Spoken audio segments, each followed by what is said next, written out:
Thank you so much for inviting me to the conference. I'm really happy to be here. My name is Flavio Cunha. I am here at the Department of Economics in the Texas Policy Lab at Rice University. So this is work that we started when the four of us were at the University of Pennsylvania. Fan was my graduate student, now he's at the University of Houston. Esteban Puentes was a classmate of mine from the University of Chicago, and then he spent some time visiting Penn. Jere Behrman, who's been there for many years. And one day, I was talking to Jere, and he tells me, you claim to work in early childhood. You've actually never really worked in nutrition, and that's one of the most important problems in developing countries. And I started looking at the data, and I was kind of shocked to see the number of children that are still stunted to this day, which is not trivial. But not only it's not trivial, but it's not uniformly distributed in a geographic sense. It's actually concentrated in a very few countries. Although in the last few years, there has been some promise in terms of some of the interventions. I'll describe them a little bit. What we know is that generally speaking, you're going to find higher stunting rates where protein foods are difficult to find, or either because they are not available, given the source of foods that people have close to them, or because they're very expensive. And there's this literature, there is this meta-analysis of nutrition intake that was published a few years ago. However, what's so interesting is that even in locations where the animal source foods are available and they are affordable, you're also going to have very high stunting rates. And I think that one of the best cases that describe this is Peru, in a country that used to have very high stunting rates. Close to 32% of the kids were stunted by age 5. And you would find a lot of these stunted kids in rural communities that didn't have access to, that they didn't consume protein-rich food, but also in some communities in large urban areas, even in cities like Lima, where animal source foods are affordable and available. And there has been some progress on reducing stunting, and some of this progress has not only been through conditional cash transfers or in-kind transfer of food, but working through parental perceptions. So this is a program that started in Peru around 2000, the year 2000. It then became a national program in 2006 or 2007. And they this is a partnership between a few government a few NGOs, a few large institutions around the world, UNICEF, the World Bank, and FAO. And what they did was a multi-pronged intervention in some rural areas in 5 villages in Peru. And they had 5 other villages that are control villages. Now, the stunting rates when they started were 80%. So 8 out of every 10 children were actually stunted. And the multi-pronged intervention had several components, one of which was telling parents about norms of height development early on, right? So they created radio campaigns because these were mostly rural areas, telling parents every child should grow at least 24 centimeters in the first year of life, and every child should grow at least 12 centimeters in the second year of life, right? So this is really looking at extreme stunting rates, saying that this is actually not normal. One of the problems that they were facing based on focus groups that they did with parents was that they really believed that the stunting was a genetic trait. So we are short like this because we have these genes. If we were, children of parents in Lima, we would have different genes and we would be much taller. And they wanted really to confront that issue by telling families, you may have genes that will not make you a Jere Behrman, but that does not mean that you should be stunted. And so this was one of the ways through these radio campaigns and TV spots, but mostly radio campaigns because of the rural areas. But also they went into the towns and they created pictures of that established norms of height development for kids. So this is every 2-year-old child should actually be more or less the height of this animal here. Okay, and you could see these little drawings around villages, and then the parents would just, and for different ages as well. So the kid was like 1-year-old, they would have the drawings for the 1-year-old, if they were 1.5-year-old, and so on and so forth. So this change of parental perception was a major way that this intervention actually worked. But another way was bringing the child every month to the local health clinic, then measuring the child both for height and weight, and then, which I think is just unthinkable in normal circumstances, they would literally publish the results for every child for the entire village to see. So here what you see are some red dots indicating that, or red arrows indicating that that child had not met the target of growth. And then you see green arrows or green dots showing that the child actually had met that target for growth. So one of the most interesting things is when you look at the pictures of these health clinics, most of them have red everywhere. Most of them, it's only red for the first few months of the intervention. And then little by little, it starts to change, becoming green. And then towards the end, most of the kids, after 5 years of intervention, the stunting rates in the treatment villages fell from 80% to 20%. And in the control villages continue to be around 80%. So that was a very large impact. There is, and then in 2006, 2005, I don't exactly know the year, it became a national program. So this idea of changing parental perceptions, asking parents to bring children to the local health clinic to have the child measured and have this data divulged publicly, became a national program. Now this goes back to this graph here was produced by the World Bank in an evaluation that they tried to do for the impact of this Peruvian program.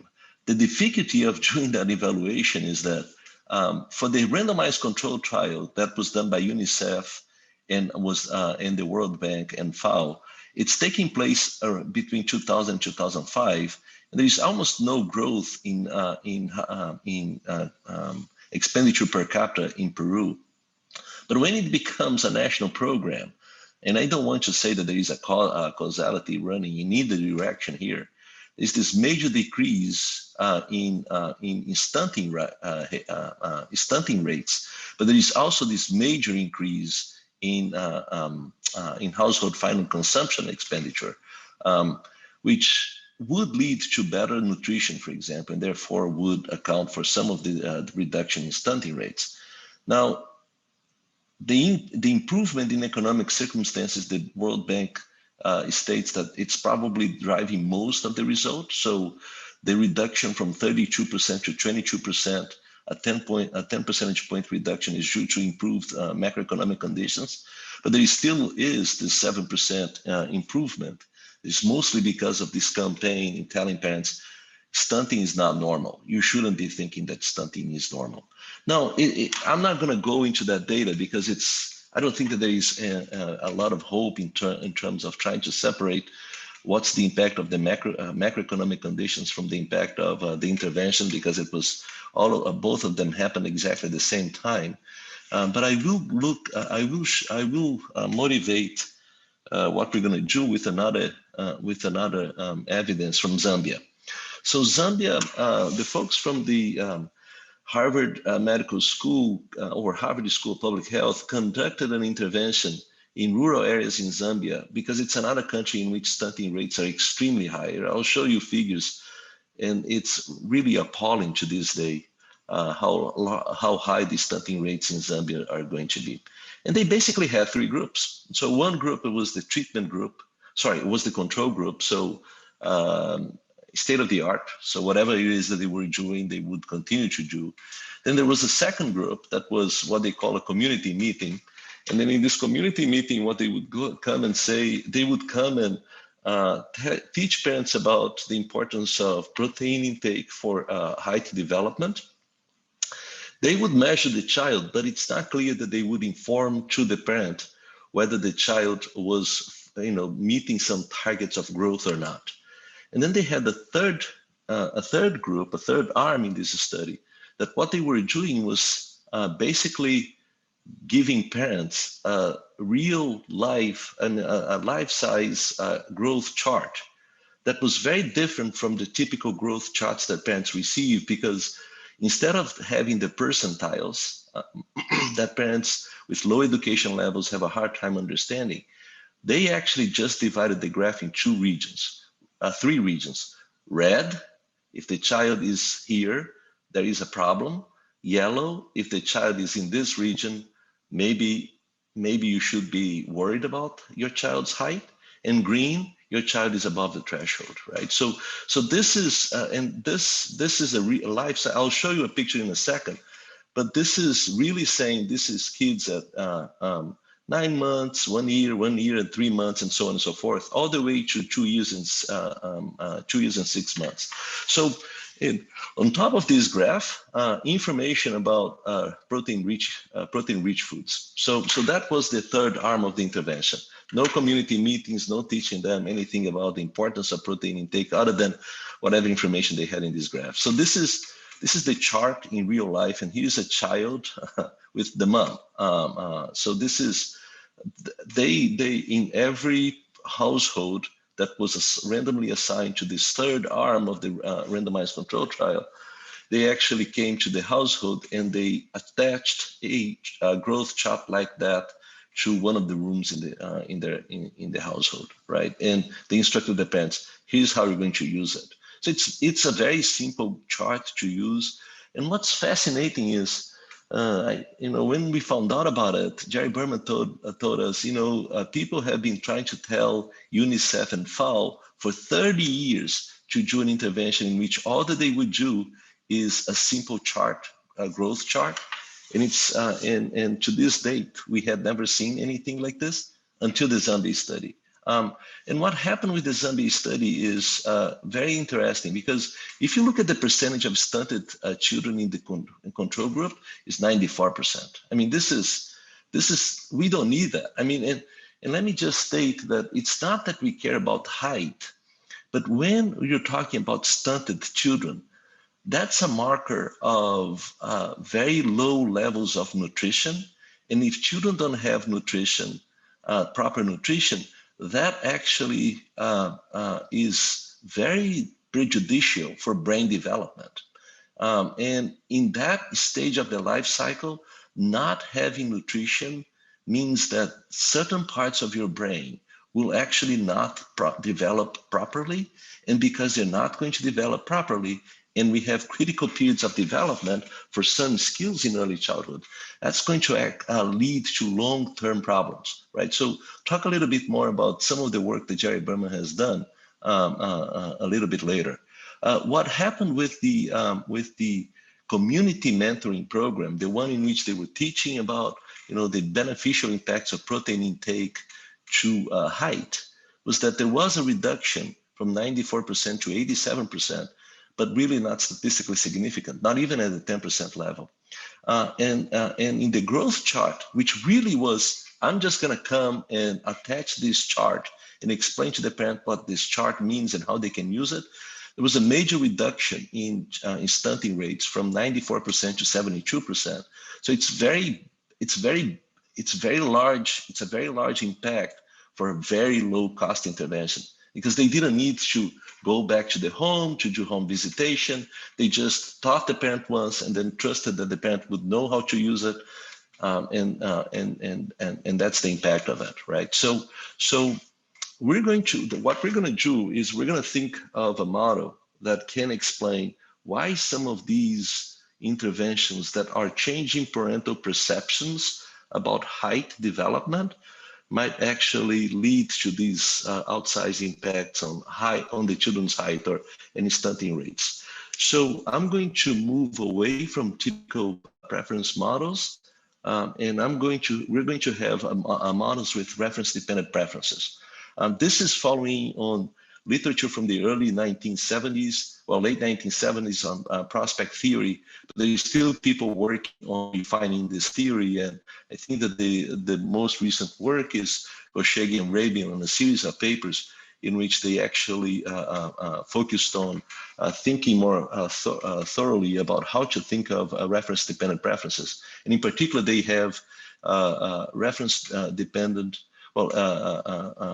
expectant reference-dependent models. I'll talk a little bit more about this and cite the appropriate literature. When you introduce this reference dependence, and I think that this is where we're going to deviate from the literature on reference-dependent preferences, is that from the point of view of parents, this reference, the reference points are going to be random variables. And because of the information set that we're going to assume parents have, this is going to create biased subjective beliefs about these reference points. And when you combine biased subjective beliefs with reference-dependent preferences, you're going to have a very asymmetric response in terms of inputs on children, the choice of inputs on children's height production function. So if the parents believe that the child is at risk for not reaching this reference point, the parents are going to have to allocate a lot more nutrition to the child. And if they believe that the child is going to surpass that point, that reference point, they're going to allocate a lot less to the child in terms of protein intake. We're going to estimate this model. It's going to be, I'm going to get into more detail, but to estimate the model, we're going to take advantage of an 8-year protein supplementation trial in Guatemala. So this is a supplementation program that started in 1969 and basically assigned villages to control or treatment. Everyone in the village was either treated or everyone in the village was not treated, okay? And they did it for 8 years. And they had several cohorts of children that were born into the villages that either were villages in the treatment group or villages in the control group, okay? So what we're gonna do is we're going to decompose two effects of this intervention. So we're going to use the model to decompose two effects of the intervention. The first effect is going to be the direct price effect, because they're going to just provide a lot more protein to the families in the treatment villages. And so there's going to be this direct effect. And then we're going to look at what's the indirect effect, because the intervention is going to change children's growth in the first 2 years of these children's lives. It's going to affect what parents perceive as normal height development. And as a result, in situations in which in the control group, the parents are going to be thinking my child is at risk, my child is well above the average height. In the treatment village, the parents are going to perceive that the height is increasing, and therefore that they are actually worried now that the child might not meet the new targets, and they're going to produce more, they're going to devote more protein resources to the child, okay? And what we're gonna find is in the intervention's first years, it's going to be the price effect that is going to dominate. And for whatever configuration of the parameter values that we consider. And I'll tell a little bit more about how we do the robustness. But in the later years of the intervention, then most of the effect is actually because of this indirect spillover effect, that what the parents did influenced the reference points, that the beliefs that parents have about the reference points, and it made them invest a lot more in their kids than they would otherwise, okay? So it relates to a lot of a very large set of papers. So there is the health determinant literature. These are the papers that actually worked on this Guatemala intervention, documenting not only the early effects of the intervention, but also the long-term effects of the intervention. So the intervention really had a major impact on reducing stunting in the short run. But as I said, because you reduce stunting and children have better nutrition, it leads to better brain development. There are long-term impacts in terms of education attainment, cognitive development, and labor market outcomes. What's really surprising is the impact on cognitive development by the time that they are around 25 years old is 25% of the standard deviation, which is extremely large for an intervention that took place at very early on. And there are no fade-out effects. And again, I think that the mechanism is this mechanism in which they have better nutrition. The better nutrition leads to better brain development and long-term impacts. It also relates to informational campaigns on health. And I mentioned the Peruvian paper is the Marini, Hawks, and Gallagher paper, and then also the Zambia paper, which is the Think It All paper. Now, there is a wide host of literature on informational campaigns and parenting programs and so on and so forth. It's unclear to me that these other papers are actually thinking in terms of reference points, changing reference points. These interventions are clearly thinking about reference points. There is this literature on reference-dependent preferences. This is the Kahneman Tversky is the paper on the prospect theory, and then Koshegi and Rabin is one of the most recent papers. But this is an extremely large set of papers. A few years ago, I reached out to the former colleague of mine, Andy Postlethwaite, and I asked him, where can I read about prospect theory and most recent, literature? He kept a list of, at the time, 14,000 papers that actually worked on prospect theory. I will confess I did not read all of them. So I might miss some key important ones, but you let me know. So then there is this. It's very interesting because there is a huge literature in medical, in pediatrics about reference points, but also about primarily in developed countries, but they're not concerned about stunting rates, they're concerned about obesity rates. There's this increase in obesity rates in the last 20 years in developed countries. And what the medical literature has documented time and again is that what one parent in 2000 would consider an obese child, the same, an observationally equivalent parent in 2010 would be far less likely to consider as an obese child. So in other words, you take a child whose BMI is above, let's say, 27, the 2000 parent was far more likely to rate that child as obese than the 2010 parent with the same level of education, with the same level of income, with the same geographic location, residence, and so on and so forth. So there is this trend. This is what the physicians, the pediatricians were worried about, that you have more obese children, but the parents of obese children do not think that the children are obese. And then when they started asking, why do you think that your child is not obese? They would say, because all my friends, all my child's friends are just have the same physical development. Therefore, none of them can be obese. So, which is a very interesting finding for two reasons. One is that obesity, like stunting, has a well-defined criteria. Okay, has well-defined criteria. So what my friends are shouldn't really affect what my perception of that event is going to be, but that does not seem to be the case. So there is this increasing trend in obesity. There is this decreasing parental perception of children being obese, And the reason why they're saying that the children are not obese is because the friends have more or less the same physical development. And as a result, that's influencing the reference points that parents are going to have.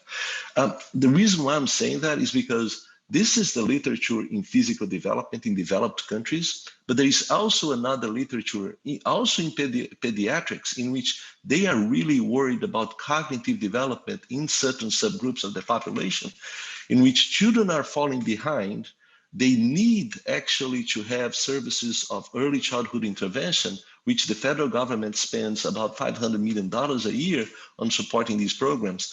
But the parents don't identify the children as needing those services, and they don't start receiving these services until a teacher identifies that child as a child that needs special education. But that's many years later, right? So, and again, you read that literature. What parents are saying is, my child is not different from the child that I see, other children that I see. So this notion that the parents are looking at local other people in their social network to form beliefs about the reference points is going to be very well documented in the medical literature. Flavio, so Yeah. just in terms of where you're going, do you want us to think about trying to distinguish between sort of this reference dependence coming through preferences versus beliefs? Yeah. So I'm going to tell you that the literature has reference dependent points, and it basically assumes that parents know the reference points. I'm going to go one step ahead, and I'm going to say no, not in early childhood. They don't. They have beliefs about the reference points, and the beliefs are going to be biased. Okay. So this is where I want to go, and I'll be more formal about it and give you, but the entire reason why we're making that assessment and we're making that assumption is because of this literature in the medical area, in which they're really worried about parents classifying as not obese children that are obese and saying, my child is not obese because my child is like his or her friends. Therefore, my child cannot be obese. So it's like what they see forms their beliefs about what the reference points are going to be. And those beliefs are going to be biased because they don't actually observe a random sample of the population, because the social network is a selected member of the entire population. So that's where we're going to go. I don't know if that answers your question. Is that okay? And then there is in human capital formation in the literature in economics, there is another paper that looks at reference dependent preferences, but they're going to go through the direction of Koshage and Rabin, in which the parents are going to form rational expectations about these reference points. And in our case, we're not going to have that.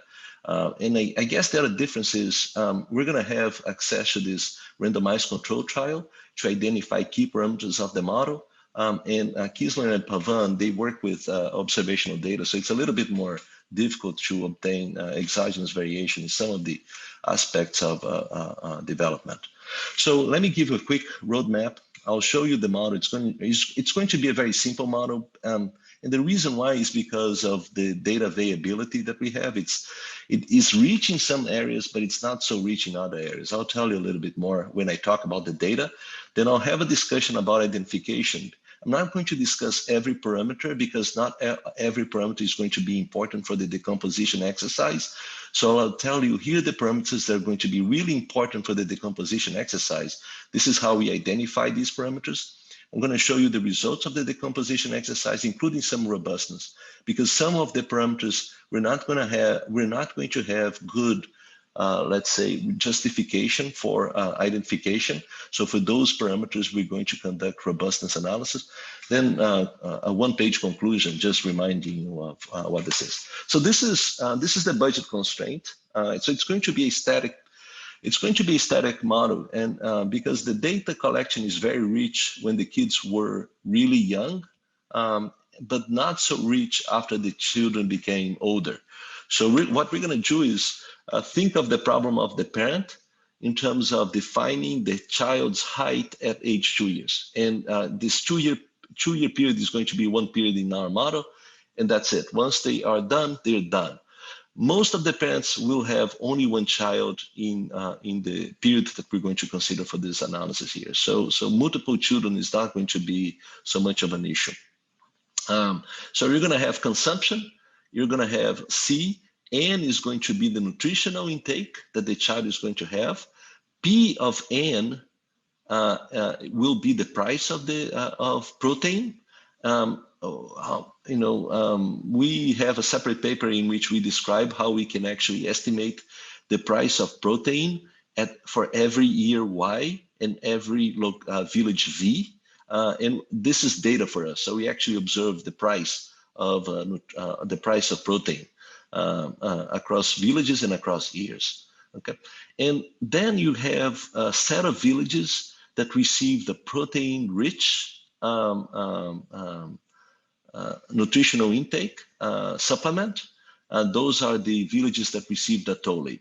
And the way we're going to model this protein-rich supplement is a discount on the price of protein, the price of protein. The reason why we do it is because it fits the data really well. There is going to be a particular finding that we're going to see is that there's going to be parents in the treatment villages will consume a lot more protein over time. The children will consume a lot more protein over time, but the fraction of the protein that comes from the supplement as the total amount of protein that they consume is more or less fixed over time. So having this delta in this way fits the data really well, because it's always saying it's giving the right substitution in income effects when you try to estimate the model. Okay, and then Y is going to be the total income that these households are going to have over a 2-year period. I want you to think that these are really subsistence economies, rural villages, extreme levels of poverty. Okay, so right before they started the program, the stunting rates were close to 80%. Okay, so very simple budget equation. And this is one of the mechanisms in which the experiment is going to work through is this reduction in the price of protein, which is going to be the extent to it is going to be this delta parameter. Okay, this is the production Flavio, function. Yeah. May I ask the average, like a typical size of the household in this village? I was thinking about maybe whether we would need to worry about the consumption equivalence in terms like most things are shared within a household, and if you have more larger household size, may affect the value of consumption C here. Yeah. So the thing about this intervention is that it was open for everyone. I'll talk a little bit more about this. So they didn't actually have to share. So if everyone of the household wanted to come and receive the protein supplementation, they could actually get it. And most people came and got it. Now, the reason why I'm saying that is not only because I want to answer your question, which is an important question to answer, but also because I want to contrast this design of the intervention with typical designs that actually happen, which is they devote the intervention, the supplement only to the child, right? So they give parents, for example, just some nutrition that only the child would eat, right? And those interventions don't actually work. And the reason why it doesn't work is because the parents actually reassign the food, whatever food is left, across household members, right? So I give this, the interventionist in those cases thought, I'm going to give this bundle to the child. The parents will continue to give whatever it is that the child was consuming before, plus the bundle that I'm going to have. But what usually happens is you give the bundle to the child. Now the parents take away the food that they were giving to that child and actually now spread among other household members, which makes a lot of sense if they are equally altruistic across all families. So those interventions actually tend not to work in terms of stunting because it doesn't really close the caloric gap that the children need. This intervention was not like that. Everyone who wanted to have the protein supplementation could get it. And what you see is that everyone actually had some. But what's interesting is there's no impact for anyone, and this is what Jere Behrman has worked on, for anyone other than two groups, the early childhood group and the group that experiences growth spurt during adolescence. So those are the two groups for which this intervention has an impact. Okay. Thank you.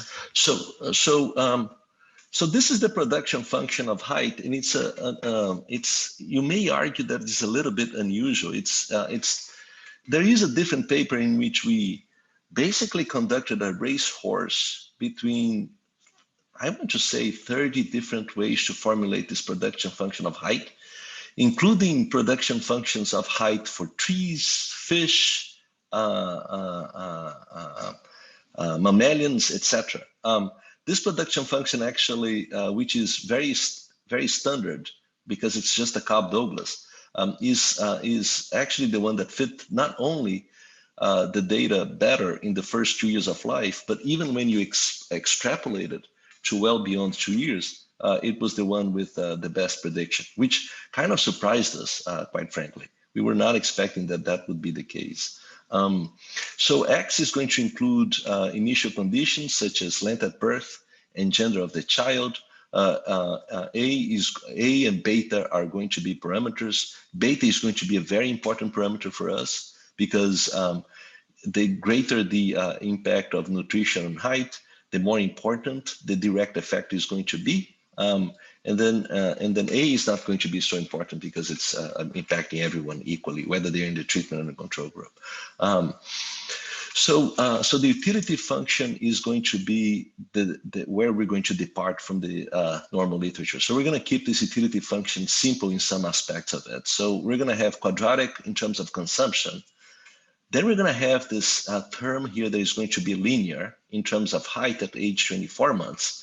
And then we're going to have a term that is the reference that is the reference point, RYV. Okay, so I'll talk a little bit more about the RYV in a second. But this term only turns on if the child is above the expected. The child is above the reference point. Okay, so the child's height at age 2 years will be above the reference point. Now, lambda is going to be a negative number. I would expect, based on this literature on reference-dependent points, reference-dependent preferences, that lambda is going to be a negative number, meaning that the trade-off between consumption and height is going to become more favorable towards consumption if the child's height is going to be above the reference point. And I'll show you a few graphs about this in a second. Okay. Flavio, yeah. Can I ask a quick question? So I assume a lot of these households have multiple children, and then there's allocation and probably inequality with gender or so. Is there something? So a lot of the, so we'll go into the selected sample, but most of the families we're going to work with, they have only one child that is that is going to be. It's a huge experiment because it's only for villages, but the total size would be close to 3,000. Yeah, 3,000, but we're only going to work with the 500 precisely because we want to make sure that this is capturing the forces that we want to capture. Okay, so we're not going to have multiple children during the period. Now, what's going to happen is over time these households are going to have more children, but they're going to be away from the model. Okay, so they're not going to be included in that estimation anymore after they've done their okay. So and this is where we're going to move away from the, so here's, okay, so first is, we're going to assume that the reference point is the expected height at age 2 of the children that were born in the previous cohort 2 years ago. Okay, so I've just had a child. Now I'm looking at parents who had a child 2 years ago, and I'm looking at their heights, and then I'm trying to form beliefs about their height. Okay, so this is, so far, this is very consistent with this expectation-based referent literature that goes back to Bell 1985 and Looms and Zigler 1986, and then Khrushchev and Rabin 2006. Now there is a difference between how they actually formulate this expectation-based referent in reference points. But if you look at our formulation of the utility function, the three models become totally identical. Whether you want the Khrushchev and Rabin formulation, or the Looms and Zigler formulation, or the Bell formulation, in our case, it becomes exactly the same. Okay, so there's no difference between formulations in that point. Where we're going to deviate, though, is that from the point of view of the parents, this expectation is not a number, right? So usually, expectations are numbers, but not for the parents here. They actually have uncertainty. From their point of view, this expectation is a random variable with a mean and a variance, okay? And what they're going to do, and I'm going to follow all that literature in the medical area, but also Kinsley and Pavan, we're going to say that they actually look at local people, the local children, to form these, to estimate these parameters. Okay, so let me be more specific about it. So let's assume that M children were born capital M children were born 2 years ago, 2 periods ago or 1 period ago in the notation of the model in village V. Let's say that their height, each one have a height, I. And then what I'm going to do is the mean is just going to be the average. My estimate for the mean is going to be the average. And my estimate for the variance is going to be the standard error of the mean. Now, the mean, we have good justification. This is what the medical literature is actually saying. They're looking at local people in their social network to form their preference, to inform what they actually think is normal. The literature doesn't discuss the uncertainty that parents face at all. So I really start with this approach for estimating the uncertainty that they face. It's going to give a very small number, and I'm going to make it larger as a robustness analysis. And there is a reason why you want to do it. Stay with me for a second. I'll show you why you want to do this. So the household problem is very simple. They want to maximize expected utility subject to the budget constraint, the production function of height, the equation for mean beliefs, and the equation for variance beliefs. Okay, so it's so simple that we actually have some graphical analysis that shows what these numbers are going to be. Okay, and this is going to be here in the blue. This is just telling you this notion. By the way, these figures here were all produced with our estimated parameters, and then we're going to vary one at a time. But before I get to that, take a look at the indifference curve that we have here. This indifference curve has a high slope to the left of the reference point, which in this case here is this blue line, this is this blue circle, and a much smaller slope to the right of the reference point. That's because lambda is actually negative, right? Now, this blue that you see here is the number that we actually estimate, but we could actually have very different values of this lambda parameter.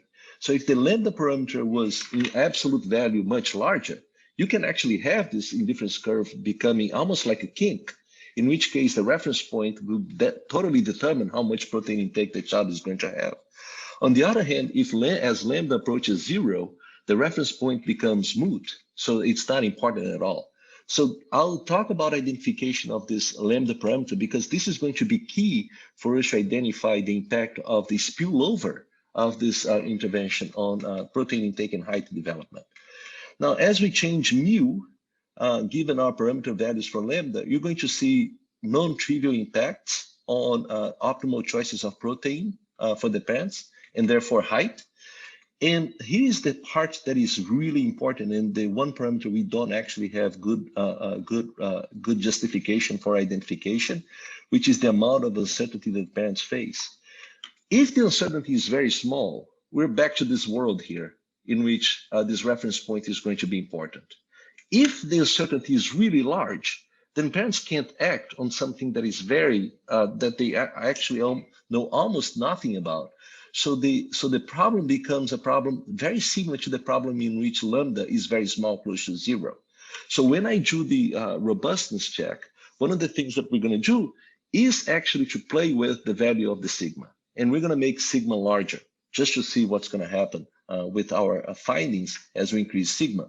And then we're going to re-estimate all of the parameters of the model when we change the value of sigma. So okay. Flavio, can I ask, so you keep calling this uncertainty? Yeah. I mean, I just don't quite get it. I can understand it maybe some kind of heterogeneity that different parents, they have. No. It's not here, it's uncertainty. They got to draw. So it's truly because if you think about what I'm saying here is, if you were born in two different, if you were born in, if you and I had children, but in different periods in this model, we're going to have access to a different set of groups of children, and we will estimate beliefs about this element, about this expectation that are going to be different. But we're all going to actually, any person who had a child in the same year as you will have the same beliefs, and every person that had a child in my year will have the same beliefs as I do, but our cohorts will potentially have different beliefs, okay? Now, these are small villages, and the nature of the experiment is one in which, whether you look at, a subset of the social network or everyone in the village, will not make too much of a difference. And I'll make an argument for why. So one is very small villages, and second is because of the nature of the intervention. I'll talk a little bit more about it, but it truly is uncertainty. It's not heterogeneity. So they really don't know the expected value of height. What they get, and they recognize that they get, is a sample. What they don't know is that sample is a selected sample. They're only looking at children in their villages, which back in the 1960s and 70s, when they ran this intervention, was a very realistic assumption because the villages were isolated. One of the reasons why they selected the villages is precisely because they were isolated. So they wouldn't actually look at people from other villages or people from other locations, right? So I used to joke with Jere Behrman that the perfect intervention would have been to send a lot of Jere Behrmans, little Jere Behrmans, to these villages and completely change their perception about what constitutes height, at the expected value of height at age 2 years. Okay. Now, a more serious exercise, and this is more along the lines of things that I have been doing and Chris has been doing the few years, is to actually elicit parental beliefs about this element. But we can't go back because this was actually done in the 1970s. So it's a pity that they didn't do it. But it would have been nice to actually have that in direct ways. Okay, so it truly is the Sorry, way.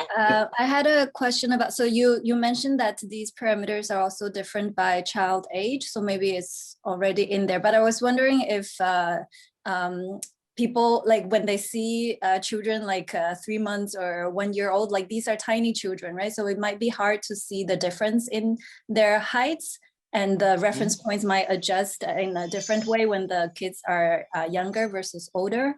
Is that already in there? No, so they actually it's a static problem. They're looking at kids who are 2 years old. Now I'll tell you how we're going to identify these parameters, because we're going to use the exogenous assignment to control the treatment villages for us to identify the lambda parameter, which is going to be the key part. Because if lambda is 0, all of this discussion about how they form beliefs is actually not important, right? So if lambda is 0, none of the decomposition actually is going to say that the impact is through this formation of the reference points. And I'll tell you what we actually have. So stay with me for a second, because I have some data to answer your question more precisely. Okay. So the Flavio, data. sorry, keep you dragging sure. here. But I was wondering, like you mentioned, like every household seems like only have one child at most at this particular age. But then whether the birth history matters, because like if I already had a children, which is like, for example, 2 years older than this one, then I may already form some beliefs based on the historical performance, right? So in mapping into your model, then it means like my belief on my children's height may not only depending on my local neighborhoods, it might also depending on my my last children. Exactly, and the sample selection is such that if you had the previous child, you're not going to be there. Okay, so that's the question that Chris asked, and this is the reason why we're going to reduce a lot the number of observations, precisely because we want to make sure that that's not what is being captured. Okay. Okay. So good, so I already said a few of these things, but what really was shocking is height physique score is, in most locations, is stunting is 3 standard deviations below the mean. here is a situation in which you have 50% of the children with height physique score below 3 standard deviations, right? So this is horrific in any aspect of the work. And what happened was an intervention that had a placebo, which usually we don't actually have in the social sciences. But it's interesting that they actually had the placebo because the intervention had not only the nutritional supplement, but they also had all of these measurements that they were doing kids and so on and so forth. So the villages were either really randomly assigned to this protein-rich food, which is the atole, with 11.5 grams of protein per serving, or fresco, which took us a few years to find out what's in fresco, and it made me persona non grata because they didn't actually want to say, but a lot of it is actually sugar. Okay, so one is reaching protein intake, one is reaching protein, the atole, the other is reaching sugar, fresco. And then the way that they distributed that is that they had feeding centers, they opened cafeterias in the villages. They used to work for 2 hours a day, around lunchtime and around dinner time, 3 hours around lunchtime, 3 hours around dinner time. And everyone who wanted to come would actually be able to consume.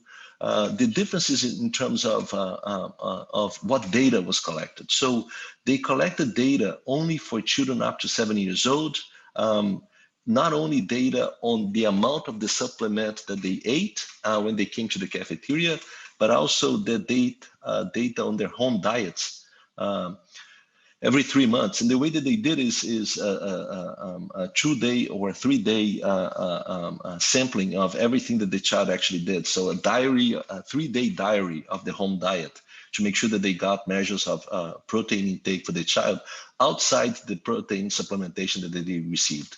So we can actually calculate protein intake from all sources, which is important because we don't want to, this is going to be especially important for the control group.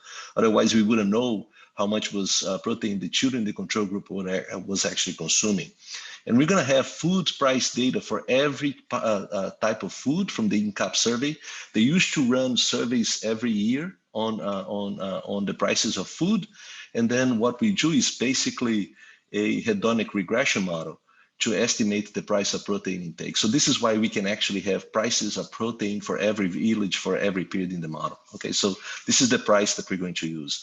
By the way, we could use this as an instrument, but we're not going to have a lot of variation in prices of protein intake across years or across villages. So that's not the reason why. So, so this is a little bit about the sample size. Yeah. Just in terms of time, you have a little under 10 minutes. Yeah, let me, because I have already said some of these things. Let me jump quickly to some of the results.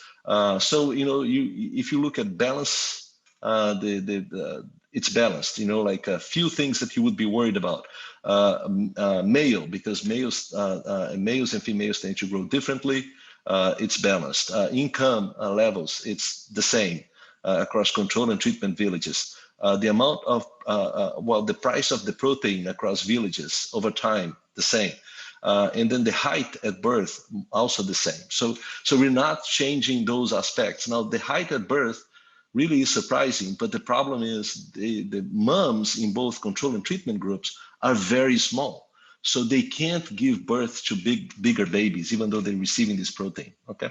This is what's going on in terms of the protein and height gaps across cohorts. The intervention starts in 1969, but the first year that it fully works is in 1970, right? So already in 1970, what you're going to see is a difference in protein intake in panel B between control and treatment group. What you're going to see is that in the control group, the protein intake is more or less constant over time. For the treatment group is increasing over time. And this is total protein intake, but if I were to plot only the protein supplementation, this guy here would be 0, this guy would be increasing. And if I were to plot only the non-supplementation, this guy would be exactly at this level, and this guy here would be at a level higher than the control group. So protein intake in the control group, in the treatment group, is growing not only because of the supplementation, but also because the parents are buying more of this protein intake. What's really interesting is They have produced a lot of papers documenting the impact of this program on height at age 2 years. They actually never divided by birth cohorts. And one of the things that we show in the paper is that most of the impact is actually concentrated for the cohorts that were born later, not the cohorts that were born earlier into this program. And the same thing is true once you start breaking out the impact on schooling achievement, child, cognitive development, and so on and so forth. We're going to allow for measurement error. Let me just go from this because I think that it's difficult, as was mentioned, it's difficult to measure height. That's definitely true. So we're going to actually allow for measurement error in height, but it's even more difficult to measure protein intake. We're going to allow for measurement error in protein intake as well. And we have identification of why this actually works out. But the crucial parameters that we need to identify are beta and lambda, right? So beta, the way you identify beta is just a dummy for the treatment. Because we're going to use the exogenous change in protein intake as an instrument for the total protein intake that the children have. And lambda, which is going to be this asymmetry in response, is going to be the interaction of treatment by birth cohort. Okay, so we're going to look at, the way you want to see it is we want to look at this difference in height, but not the difference in height that is the observational difference in height, is the one that is instrumented by the interaction of the dummy treatment for the cohort, for the birth cohort of the child. Okay. Alternative theories, trust. Yeah, it's possible that first, people were actually, I'm not going to trust what these Americans are bringing here. But the thing is difficult to reconcile with trust because 100% of the children, actually 100% of the population consume supplement from day one.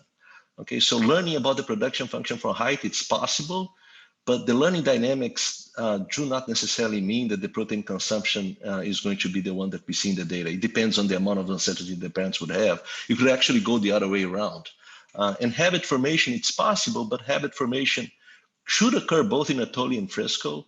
We see a very small increase in Fresco consumption in Fresco villages. So we can't rule it out, but if you think that a sugar is extremely addictive and the increase in Fresco consumption in the villages randomly assigned to Fresco is small, it's hard to think that all that we're going to see is because of habit formation. So these are the parameters of the model. I guess what you want to see is lambda, which is a negative number. It's not that large, but it's not small either. So it's exactly the blue line that we have in here. So it's not this orange or the yellow. It's something in between. And then beta is more or less what people have estimated in this literature. It's about 7%. So that's the share of protein intake in terms of the production function for height.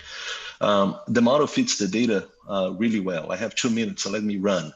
Both in terms of protein choice as well as height. And here's the decomposition that I can just show to you. You can look in 2 ways, either in the absolute change or the relative change, normalizing the impact by 100%. Early orange is going to be the price discount. Green is going to be the higher reference point. In the first 2 years of intervention, most of the impact is because of the change in prices. In the other years of the intervention is because of the change in the reference points, how parents are perceiving height. Okay, very quickly, 0.5 is our estimate of the, it's close to 0.5, not exactly 0.5, but for the sake of argument, I'm going to use 0.5 here as the standard deviation. We're going to make it as large as 3.5, re-estimate the model and see what happens. So we're moving from, basically what we're moving from is in this lower graph here, we're moving from 0.5 blue line to sigma equal to 3.5, but here we're fixing all the parameters at the estimated values. Now we're going to re-estimate each one of these values. What happens when we do so is that as we increase sigma, we see also an increase in absolute value of lambda. So lambda is becoming more important. So and this is more or less the only parameter that really changes. So what happens when we do the decomposition is that more or less what we found before is what we're going to find now, which is in the first years of the intervention, the price effect dominates. In the later year of the interventions, it's the spillover effect that is going to dominate. So let me conclude here, and right on time. I actually had to run in the last results here, and I apologize for that. So what we have is a model with reference-dependent preferences with expectation-based reference, right? The difference from the literature is that the expectations are not numbers for parents. The expectations are random variables, and parents have. And we look at this literature in the medical area in pediatrics to motivate the fact that parents have biased mean and variance beliefs about this expectation, and this bias, together with the reference point, creates this asymmetry in response that may not be optimal. We use the data from this experiment to estimate the model's structural parameters, specifically the parameters of the production function of human capital, of height, and this reference-dependent parameter. And the decomposition is that it's going to be between 57 to 65% of the effect of height. You should choose information spillover in the later years of the intervention. And then in the first years of the intervention, it's going to be a number between 55% to 60% will be because of the price effects of the intervention. And I'll stop there.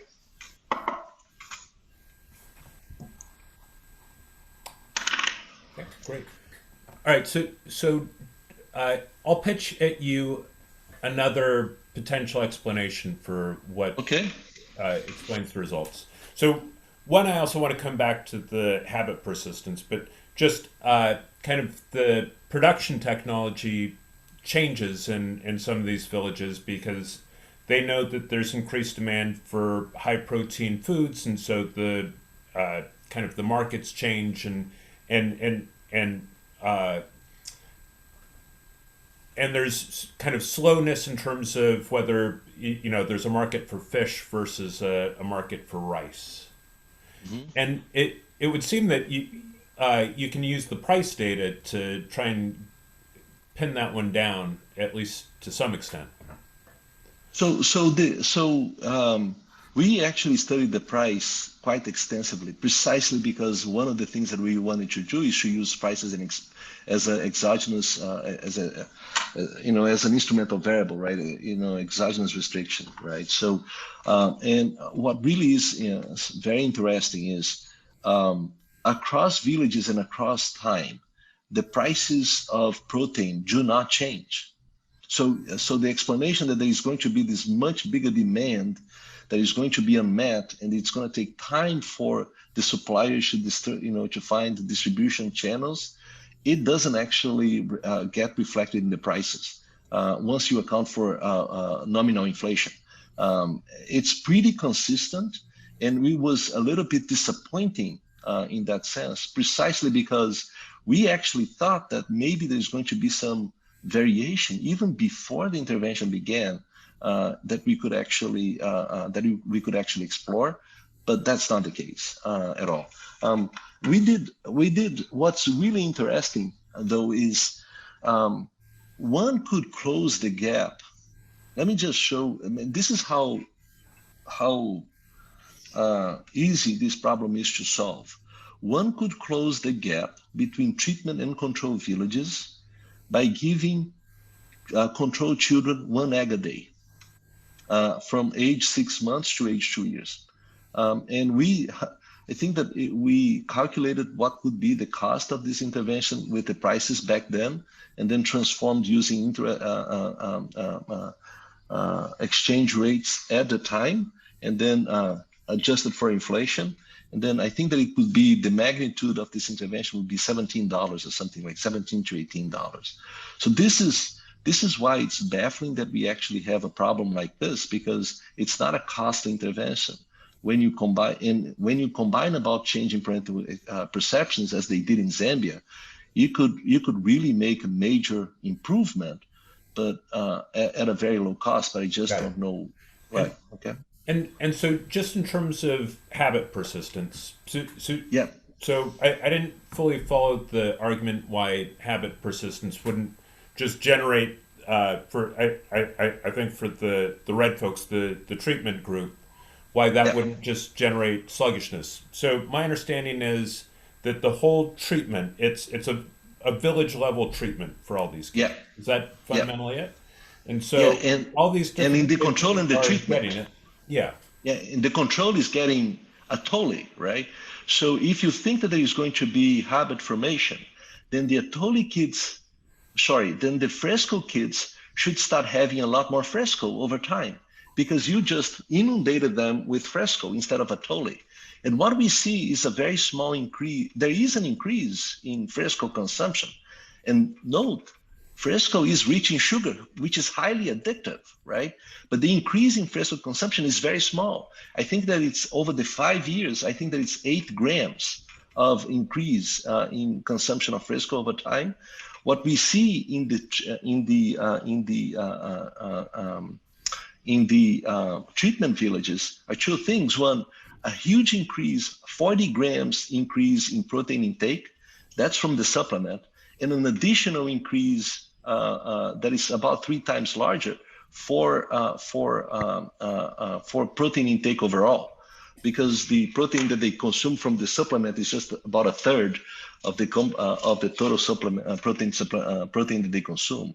So if you think that there is habit formation, it could be, but it wouldn't explain the magnitude of the increase that we see. I see. If you thought that it's the same between control and treatment. Yeah, and unless you have kind of something where habits sort of depend upon the good, which maybe is exactly. But then it would be even more difficult because sugar is highly addictive, right?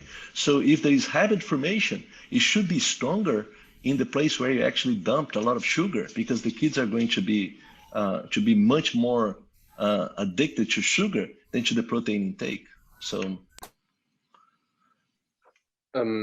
If I can pick up on the sugar versus protein as well, and it's good that they don't take up too much of the sugar in a way, because it's not real placebo. I mean, one could worry about like a crowding out effect otherwise. If I just want to get my kid up and running every day, and it's getting this sugar to, which is enough to keep him or her running, then I might eat that egg myself. So I was a bit more concerned of crowding out rather than a good placebo in some sense. So again, this is, if you want to give this to everyone in the household, you can give this to everyone in the household. So if you want to say, the same thing would work exactly the opposite way. The parent will have the sugar, and then I'll give the egg to the child because it's more nutritious, right? So it's not that they only had to do this with the child. Anyone could actually go. So in principle, it could work either way in that sense. But I say the reason is placebo is because the following reason. No one in the villages knew the nutrients in each one of the Atole or Fresco. That was critical for the experiment that they wanted to do. It was not that the informed people, this is high in protein, and the other one, this is high in sugar. No, so the control and the treatment group didn't know what the nutrients were, to the best of my knowledge, in that sense. So, which is why I also think that learning about the production function is another story that is going to be difficult, because they didn't know that they were consuming more protein. See what I'm saying? So. And so infant mortality in Zambia. Very small. Well, this is Guatemala. There is a separate paper in which they look at infant mortality. For that particular event, the probabilities are small, and now you're looking at a small sample. Even if you look at 3,800 children, there is a very small impact on mortality. Reduction of mortality is not statistically significant, but that would be against us, because now the children that are less healthy are the ones that are surviving at the threshold, right? And as a result, they wouldn't be that high. So they are probably bringing, the composition is one in which it's bringing the average down in that sense. But it's not statistically significant. And it's a small effect, but I wonder if it's small just because it's a small sample size in a thankfully low probability event. I mean, it's not that low back then, but it's not like a 50% event, and combined with the small sample sizes, you may have not enough power to detect it. That's what I'm saying. May I ask a question? Thank you very much for the presentation. I just wondered, given the nature of the intervention, it was 50 years ago, almost after all. Yeah. Has there been a longer term impact Yes. of Yes. this? Yes. That was the first question. And the second question that I also had was, you mentioned that you had data on home diets as a part Yes. of the experiment. And I just wondered, many of these families, when they were giving the protein supplement, for example, did they also increase their consumption of milk or their consumption of other? Yes. You would have Yes. thought that there would be, parents who are generally interested in giving a protein supplement to their children might also be interested in doing other things that might. Yes. Yeah.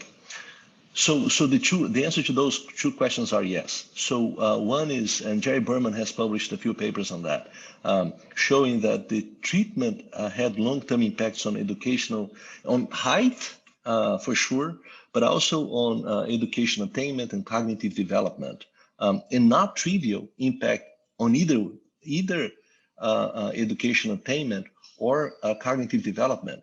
Well, the cognitive development impact when they were about 25 years old is 25% of the standard deviation, which for that intervention that long ago is actually a very large impact. I'm stressing that because, Heckman talks about the preschool program. The preschool had no long-term impact in cognitive development, but you have to remember that we're dealing with kids, half of which were 3 standard deviations below the mean, which is extreme deprivation and malnutrition, right? So their brain development was really severely compromised in the absence of the intervention. And the other one is we have extremely rich data on the diets of every child. What's really interesting is that over the duration of this intervention, well, over the 2 years in which we look at the data, because after the children go beyond 2 years, they stop collecting the home diets.